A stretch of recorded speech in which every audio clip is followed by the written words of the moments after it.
ہم سب جانتے ہیں کہ کہانیاں سننا تو سب کو بہت پسند ہوتا ہے۔ اگر آپ کو بھی کہانیاں سننا پسند ہے تو ہمارے چینل کو لائک کریں اور سبسکرائب کر دیں۔ بیل نوٹیفیکیشن کو بھی آن کر دیں تاکہ ہماری مزیدار کہانیاں آپ کو بر وقت ملتی رہیں۔ تو چلیے شروع کرتے ہیں آج کی کہانی۔ موسم بدلنے والا تھا اور درختوں پر بہار آنے والی تھی۔ رنگا رنگ پھول کھلنے کا وقت آ چکا تھا۔ ایسے میں شاہی محل میں بھی ایک ننھی سی کلی پیدا ہوئی جس کا نام سارا رکھا گیا۔ شہزادی سارا بہت ذہین بھی تھی اور اپنے ماں باپ کی بہت فرما بردار بھی تھی۔ اس کی پرورش کرتے ہوئے اس بات کا بہت خیال رکھا گیا تھا کہ وہ لوگوں کے ساتھ اچھا سلوک کرنے کی عادت اپنا لے۔ شہزادی سارا کو کتابیں پڑھنے کا بھی بہت شوق تھا۔ اس کے پاس بہت سی کتابیں تھیں اور اس میں زندگی گزارنے کا شعور پیدا ہو رہا تھا۔ وہ مختلف موضوعات پر کتابیں پڑھا کرتی تھی۔ اسے نئی نئی چیزوں کے بارے میں جاننا بہت اچھا لگتا تھا۔ وہ فارغ بیٹھ کر کبھی بھی اپنا وقت ضائع نہیں کرتی تھی بلکہ ہمیشہ کچھ نہ کچھ کام کرتی رہتی تھی، ورنہ تو کتابیں پڑھتی رہتی تھی۔ ایک دن شہزادی سارا کو ایک دعوت نامہ ملا جو شہزادہ جہانگیر نے بھیجا تھا۔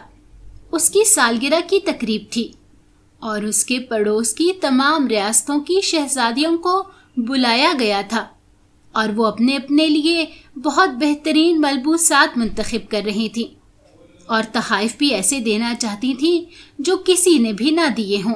شہزادی سارا کی بھی سمجھ میں نہیں آ رہا تھا کہ وہ شہزادہ جہانگیر کو کیسا تحفہ دے اور اس کی سالگرہ کی تقریب میں کیسا لباس پہن کر جائے۔ شہزادی اسی پریشانی میں تھی اور سالگرہ کی تقریب میں جانے کی تیاری کر رہی تھی۔ تبھی شہزادی کے کمرے میں ایک پرندہ داخل ہوا اور اس نے اندر داخل ہو کر بتایا کہ باہر کچھ لوگ آج کی تقریب میں شہزادے کو نقصان پہنچانے والے ہیں۔ شہزادی کا یہ پرندہ شہزادی سے بہت محبت کرتا تھا اور اکثر اس کے پاس آ کے اسے یہ باتیں بتایا کرتا تھا۔ شہزادی نے یہ بات سنی تو بہت پریشان ہو گئی۔ اس نے اس پرندے سے پوچھا کہ وہ لوگ کیسے دکھائی دے رہے تھے؟ کیا اگر تم انہیں دیکھو گے تو پہچان لوگے؟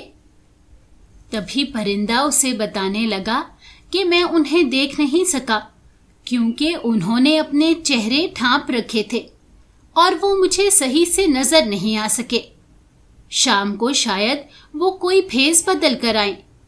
ہاں، ان میں سے ایک آدمی کہہ رہا تھا کہ وہ ایک تیر لے کر آئے گا جو دھات کا بنا ہوگا۔ شہزادی نے جیسے ہی دھات سے بنے ہوئے تیر کا سنا تو اس نے فوراً سے فیصلہ کیا کہ وہ شہزادے جہانگیر کو سالگرہ کے تحفے میں مقناطیس کا بنا ہوا ہار دے دے گی جو اس کی حفاظت کر سکے گا۔ جب شام کو سب لوگ سالگرہ کی تقریب میں آئے اور شہزادی سارا نے شہزادہ جہانگیر کو مقناطیس کا بنا ہوا ہار دیا تو سب لوگوں نے اس کے تحفے کا بہت مذاق اڑایا اور سب لوگ حیران بھی تھے کہ شہزادی ایسا تحفہ کیوں کر دے سکتی ہے شہزادے کو۔ کسی کو بھی توقع نہ تھی کہ شہزادی سارا کوئی ایسا تحفہ دے گی کیونکہ سب کو امید تھی کہ شہزادی سارا بہت ہی مہنگا اور نایاب تحفہ لے کر آئے گی، لیکن وہ تو ایسا تحفہ لے کر آئی تھی جس کی کوئی قدر و قیمت بھی نہیں تھی۔ سب لوگ باتیں بناتے رہے اور سرگوشیاں بھی کرتے رہے۔ شہزادہ جہانگیر نے بہت خلوص کا مظاہرہ کیا اور شہزادی کا دیا ہوا تحفہ قبول کیا اور اسے اپنے گلے میں بھی ڈال لیا کیونکہ اسے شہزادی کی خلوص پر پورا یقین تھا۔ سالگرہ کی تقریب ابھی جاری تھی کہ اچانک ایک دربان شہزادہ جہانگیر کے سامنے آ کر کھڑا ہو گیا اور اس نے کمان نکالی اور اس پر تیر چڑھاتے ہوئے بولا، میں بھی تمہیں ایک تحفہ دینا چاہتا ہوں، میرا تحفہ بھی تم قبول کر لو۔ پرندے نے جن افراد کو شہزادے کے بارے میں بات کرتے ہوئے سنا تھا کہ وہ شہزادے پر حملہ کریں گے، یہ ایک شخص انہی میں سے تھا जो शहजादे को नुकसान पहुंचाना चाहता था, और इसीलिए उसने दरबान का रूप धार लिया था। इससे पहले कि शहजादे को कुछ समझ में आता, उसने अपनी कमान से तीर चला दिया। सबकी सांस अटक गई थी। फिर भी सब ये देखकर हैरान रह गए कि तीर ने अपनी सिमत बदल ली और शहजादे के गले में पड़े हुए हार से टकराकर नीचे गिर गया। तीर के आगे लोहे की नोक लगी हुई थी।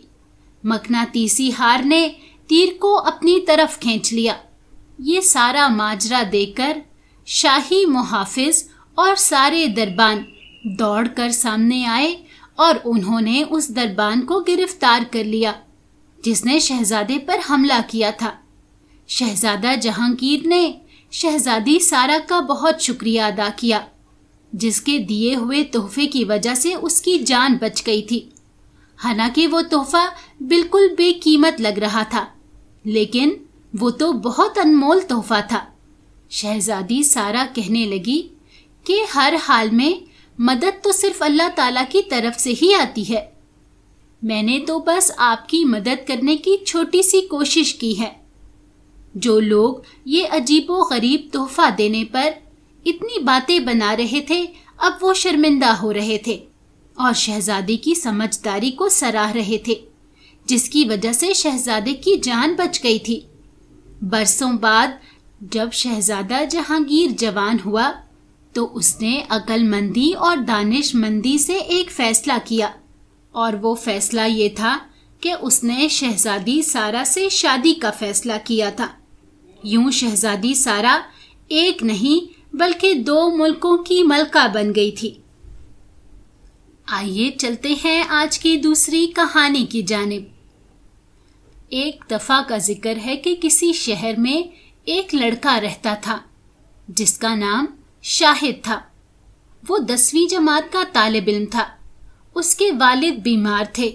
उन्हें जोड़ों की तकलीफ थी और वो बेचारे चल फिर भी नहीं सकते थे। शाहिद स्कूल जाते हुए उन्हें दुकान पर पहुंचा देता था और शाम को घर ले आता था, क्योंकि उसके वालिद दुकान पर बैठा करते थे। उसके वालिद ने अपनी बीमारी का बहुत इलाज करवाया था, लेकिन उन्हें कहीं से भी कोई फर्क न पड़ा था और अब वो दुकान पर बैठने से भी माजूर हो गए थे। आखिरकार एक दिन ऐसा आ गया कि उन्हें अपनी दुकान भी बंद करना पड़ी और वो दिन रात बिस्तर पर पड़े रहते थे। शाहिद की माँ भी बहुत फिक्रमंद थी। लोगों ने जितने भी इलाज के मशवरे दिए थे वो बेचारी उस पर अमल करती थी, लेकिन उसके शौहर की बीमारी खत्म नहीं हुई। एक दिन उनके इलाके में एक हकीम आया। शाहिद की माँ को जब पता चला तो वो अपने शौहर को उस हकीम के पास ले गई। वो हकीम बहुत बूढ़ा था, लेकिन अपने काम में बहुत माहिर था। उसने शाहिद के बाप का मुआयना किया और उसके इलाज के लिए एक सफूफ दे दिया और बता दिया कि ये दवा उसे दिन में 2 मरतबा खिलानी है, 1 चुटकी सुबह और 1 चुटकी रात को, लेकिन नागा नहीं होना चाहिए। तुम्हारा शौहर 1 माह में ही ठीक हो जाएगा। उस हकीम ने शाहिद की माँ से कहा। शाहिद की माँ हकीम से पूछने लगी कि उसे दवा दूध से या पानी से खिलानी है, लेकिन हकीम ने कहा ना तो दूध से और ना ही पानी से, उसे ये दवा मक्खन के साथ खिलानी है। अब शाहिद की माँ रोजाना गांव के घरों से मक्खन खरीद कर लाती और अपने शौहर को दवाइयाँ देती। 15 दिन के बाद ही शाहिद के अब्बा को अफाका होने लगा, लेकिन अब गांव से मक्खन ना मिलता था। शाहिद की छोटी खाला दूसरे गांव में रहती थी। उसका शौहर बहुत बड़ा जमींदार था और उसके पास बहुत सी भैंसें थीं। शाहिद की माँ ने अपनी बहन से कहा कि वो उसे मक्खन पहुंचा दिया करे, क्योंकि यहाँ तो मक्खन अब किसी घर से भी नहीं मिलता। तभी उसकी खाला कहने लगी कि मेरे पास मक्खन पड़ा है, तुम शाहिद को भेजो कि वो मक्खन अभी ले जाए। दोपहर के बाद वो अपनी खाला के घर रवाना हो गया। वो अपनी बाइसिकल पर जा रहा था। सर्दी अभी शुरू हुई थी। उसने गर्म कपड़े पहन रखे थे और गले में मफलर भी लपेटा हुआ था। मगरिब के बाद तो अंधेरा छाने लगा था। उसकी खाला का घर दूसरे घरों से काफी हटकर था। खाला उसे देखकर बहुत खुश हुई और अपने पास चारपाई पर बिठा लिया और अंगीठी में आग जलाकर उसके पास कर दी। खाला ने उसके लिए गरम गरम चाय बनाई और जब शाहिद ने मक्खन मांगा तो खाला ने उसे डब्बे में डालकर दे दिया और कहने लगी कि ये आधा किलो मक्खन है, 3 दिन चल जाएगा। इस दौरान में मैं और जमा कर लूंगी, तुम दोबारा आकर ले जाना। शाहिद कहने लगा, बहुत बेहतर, मैं 2-3 दिन बाद दोबारा आऊंगा। अभी मेरे इम्तिहान हो रहे हैं, इसलिए आना थोड़ा मुश्किल है। उसकी खाला उसे खाने पर रोक रही थी, लेकिन वो कहने लगा कि नहीं, मुझे पहले ही बहुत देर हो गई है। वो इजाज़त लेकर वहां से चल दिया। अब शाम के 7 बज चुके थे।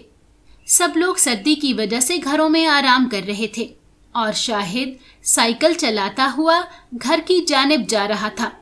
रास्ते के दोनों जानिब घने दरख्त और दूसरी जानिब खेत भी थे। चांद की आखिरी तारीखें चल रही थी, इसलिए रोशनी भी ज्यादा नहीं थी। कच्चा रास्ता बिल्कुल सुनसान था।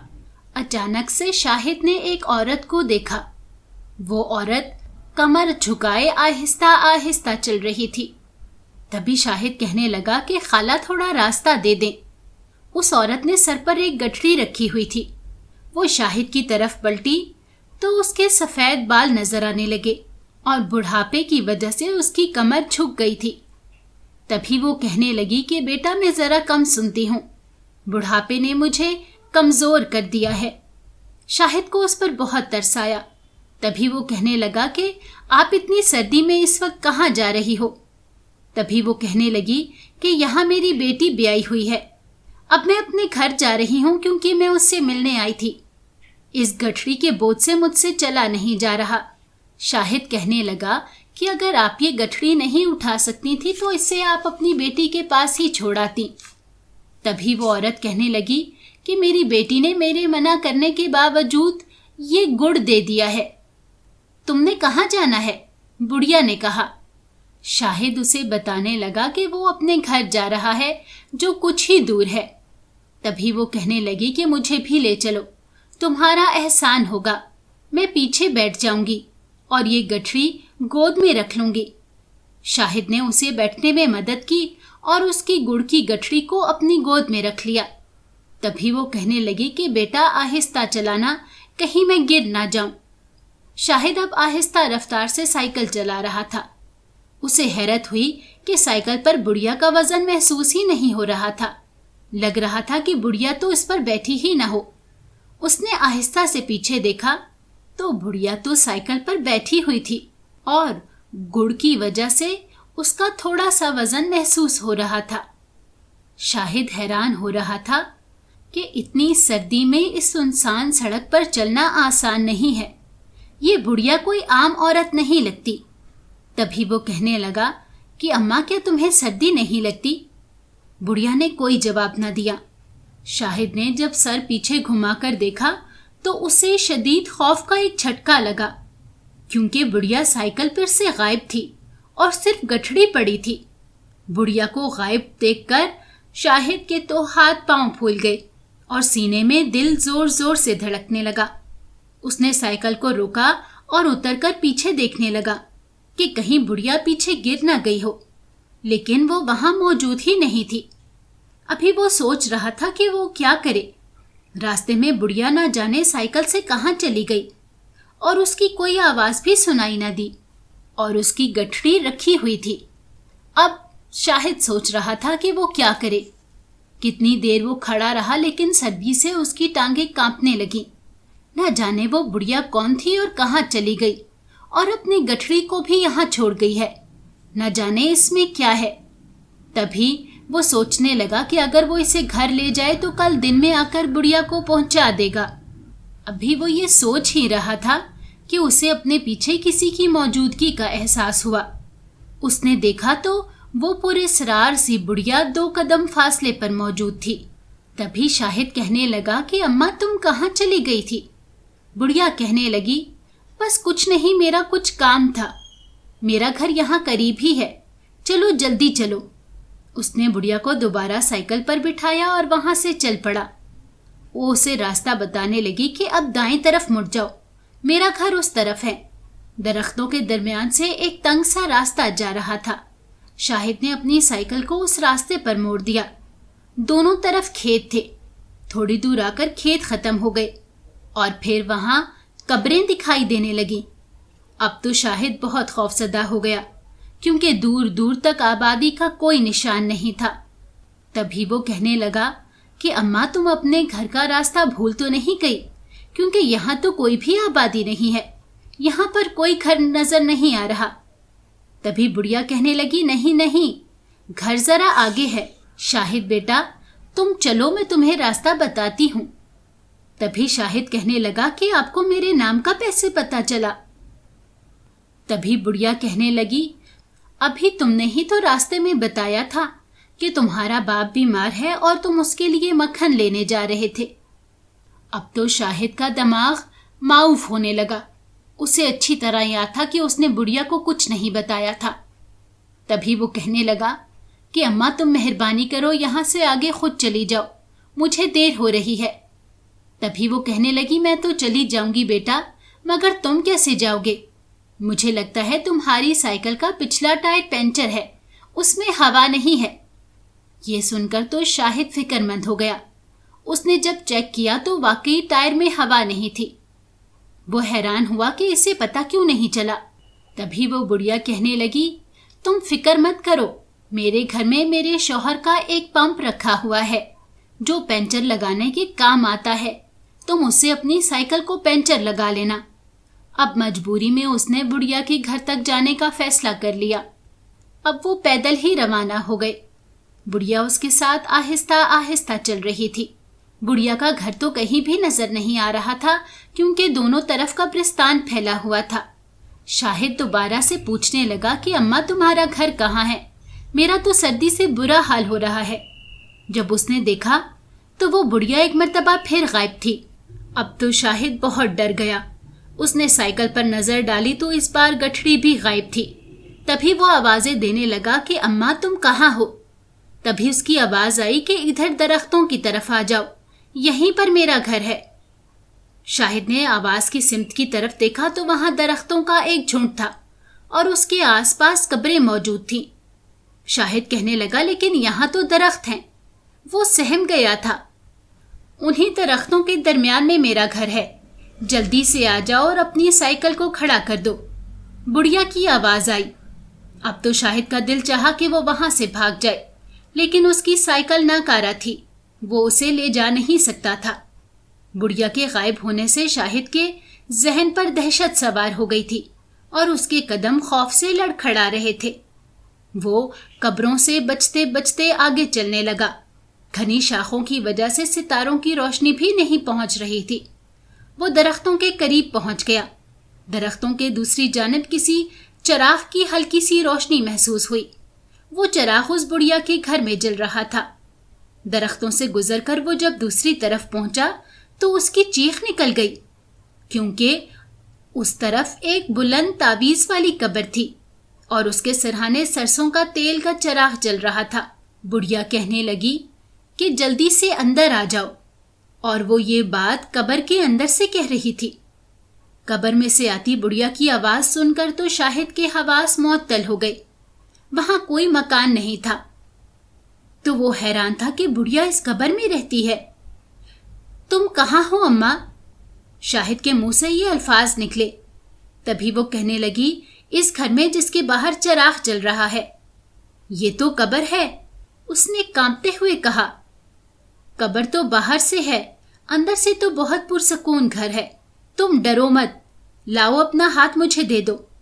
साथ ही कब्र से एक हाथ बुलंद हुआ और वो हाथ लंबा होकर शाहिद के जिस्म तक पहुंच गया।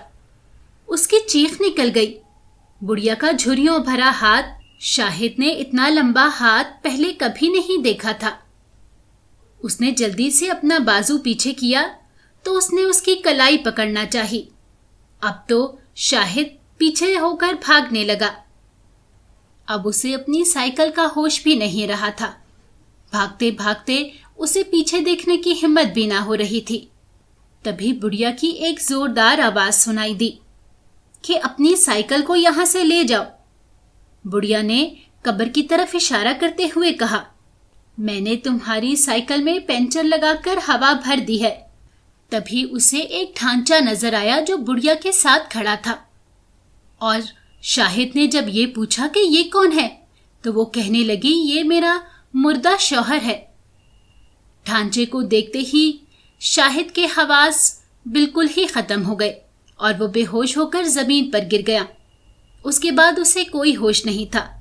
जब उसकी आंख खुली तो उसने देखा कि हल्का हल्का उजाला फैल रहा था और वो जमीन पर बेहोश पड़ा था। उसकी साइकिल उसके करीब ही खड़ी थी। वो जल्दी से उठा, अपनी साइकिल पर बैठकर घर की तरफ रवाना हो गया और अपने घर पहुंचते ही अपने बिस्तर पर दराज हो गया, क्योंकि उसे तेज बुखार हो गया था। उसके वालिदैन बहुत परेशान हो गए। आखिर शाम से कुछ देर पहले शाहिद को होश आ गया और उन दोनों की जान में जान आई। तभी वो कहने लगे कि बेटा, तुम रात भर कहाँ रहे? क्या खाला ने रोक लिया था? अब शाहिद को समझ नहीं आ रही थी कि वो अपने माँ बाप को क्या बताए। तभी उसने अपनी माँ को उस बुढ़िया और कब्रिस्तान वाला वाकया सुना दिया कि वो उसे बुढ़िया कैसे मिली थी और वो कैसे उससे बचकर घर तक पहुंचा था। अगर आपको हमारी कहानी अच्छी लगी है तो हमारी वीडियो को लाइक करें और हमारे चैनल को सब्सक्राइब करें और कमेंट सेक्शन में अपनी कीमती राय का इजहार करना ना भूलें।